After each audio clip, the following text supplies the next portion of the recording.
And Ms. Berry is charged in cause number 25 DCCR 0882 with aggravated assault with a deadly weapon. And Mr. Rojas, what is the announcement? Without a rejection, Judge. Oh, I'm sorry. Let me go through that a little bit better then. So, Ms. Berry,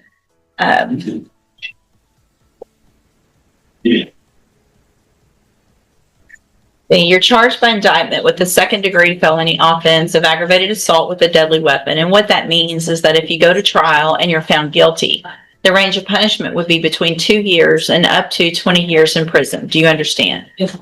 And I have a plea bargain rejection here on the tablet that you've signed with Mr. Rojas that shows that the district attorney's office has made an offer if you wanted to enter a plea of guilty for a 10-year term in the institutional division of the Texas Department of Corrections.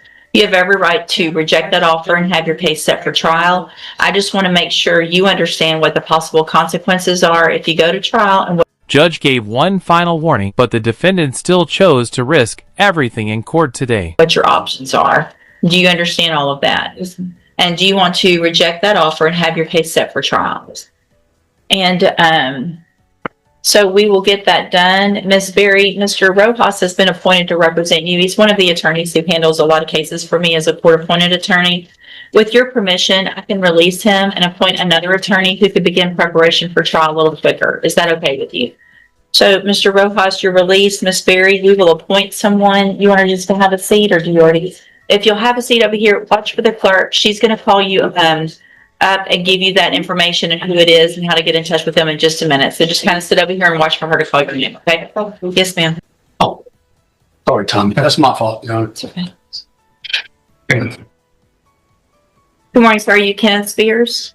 And Mr. Paget, will your client waive the formal reading of the indictment? One guilty plea changed his entire future, and the courtroom went completely silent after that. Yes, Your Honor.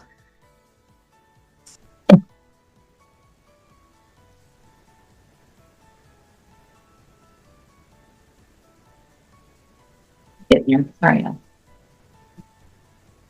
And all right, and we're going on to the full indictment. Yes, Judge. That's my understanding, Your Honor.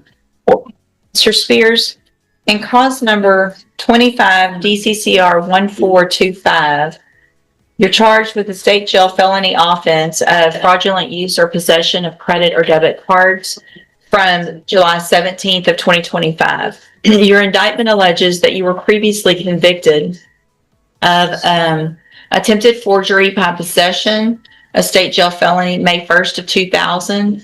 Also, well, it looks like on that same date, 3 offenses of attempted forgery. The judge exposed his criminal past, and everyone in the courtroom was shocked by the truth. By possession, and then after those were final, you were convicted of possession of a controlled substance, a state jail felony, March 22nd of 2006. 2 cases of possession of a controlled substance on that same date. And then after that was final, or those were final, you were convicted of the state jail felony offense of evading arrest or detention, January 6th of 2014. And how do you plead to the charge of fraudulent use or possession of a credit or debit card? I'm sorry? Good. And are those prior convictions true? Yes. Did you enter your plea of guilty and true freely and voluntarily? Speak up, please. Yes, ma'am. And did you plead guilty because you actually did what they charged you with? I have here on the tablet some documents that have your signature on them that the state's marked as exhibit number 1. Before you signed these, did you go over them with Mr. Paget? He thought probation was easy until the judge revealed the dangerous consequences waiting ahead. Do you fully understand them? And it looks like there is not agreement, which means you're leaving your punishment up to the court. And the range of punishment for this offense with those prior convictions would be that of a third-degree felony, which is between 2 years and up to 10 years. And what that means is that I can sentence you anywhere in that range of punishment. You have every right to have a jury come in and decide 2 things. One, if you're guilty or not. And then the second is you could leave your punishment up to that jury. If we go forward, you'll be waiving that. Is that what you want to do?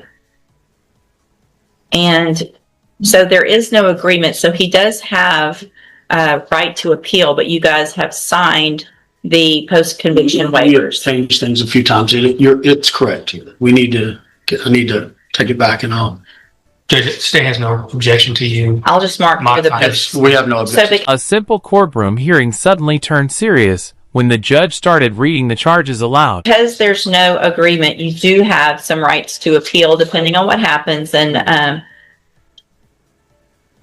you And that is how- understand that as well. Do you also understand, if you're not a U.S. citizen, that a plea of guilty or no contest may result in your deportation, exclusion from admission to the country, or denial of naturalization under federal law? Speak up, please. Yes, ma'am. And it looks like the state is recommending, and of course we'll see when the pre-sentence report comes back, a 5-year term. You are asking through your attorney for a deferred probation. Is that correct? State tenders number 1. No objections to states 1, Your Honor. It's admitted. Is there any evidence that Mr. Spears is not competent? None, Your Honor. All right, sir, I'm going to find that you entered your plea of guilty and true, freely and voluntarily. Find that you're mentally competent and understand the nature and the consequences of your plea. Find sufficient evidence to find you guilty. However, I'm going to reset your case for The defendant begged for another chance, while the judge carefully decided his entire future today. sentencing so that the probation department can do a pre-sentence report.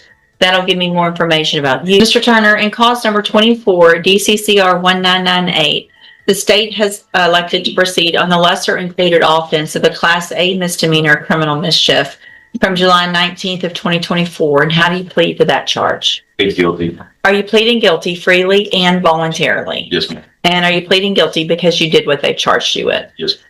I have here on the tablet some documents that have your signature on them that the state has marked as exhibit number 1. Before you signed these, did you go over them with Mr. Gallimore? Yes, ma'am. Do you fully understand them? Yes, ma'am. And do you understand, if I follow the agreement that you've made with the district attorney, that you'll be waiving or giving up any right to appeal? Yes. And it looks like the agreement that you've reached, my computer's stuck. One wrong decision brought him back to court, and the judge's response shocked the entire room. Is for how long is the probation? We didn't put that down, Judge, but I believe the parties assumed it was 2 years. I didn't even notice that it wasn't written there. Sorry, Judge. 2 Right. years. So it looks like the agreement is for a 2-year deferred probation. There would be a $300 fine, and you would be ordered to pay restitution in the amount of $1,141.81 and follow all of the other rules and conditions of probation. Is that your understanding? Yes. And are you, excuse me, a U.S. citizen? Yes, ma'am. State tenders number 1. No objection. It's admitted. Any evidence that Mr. Turner's not competent? Yeah, Your Honor. All right, Mr. Turner, I'm going to find that you entered your plea of guilty freely and voluntarily. Find that you're mentally competent and understand the nature and the consequences of your plea. Find sufficient evidence to find you guilty. However, at this time, I'm going to follow the agreement that you made with the The courtroom became silent after the judge explained what would happen if probation was violated. district attorney and defer all proceedings and place you on probation for 2 years. You're ordered to pay the $300 fine as well as the $1,141.81 of restitution and to follow all of the rules and conditions of probation. If you do that, this is a great opportunity because you don't have a conviction on your record. And at the end of your probation, if you successfully complete it, the case will actually be dismissed and you'll never have a conviction.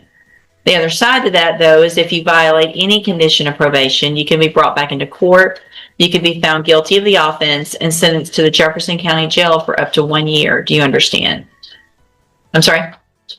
And so with regard to the restitution, I want you to make sure you understand you need to start paying that immediately. Okay, so I want to get it paid. You need to make a priority of paying something every month on that, because what can happen is you can do everything else correctly on probation, but if you don't pay that restitution and at the end of the probation I make a finding that you could have paid it, you could still be revoked even though you've done everything else right. So it's very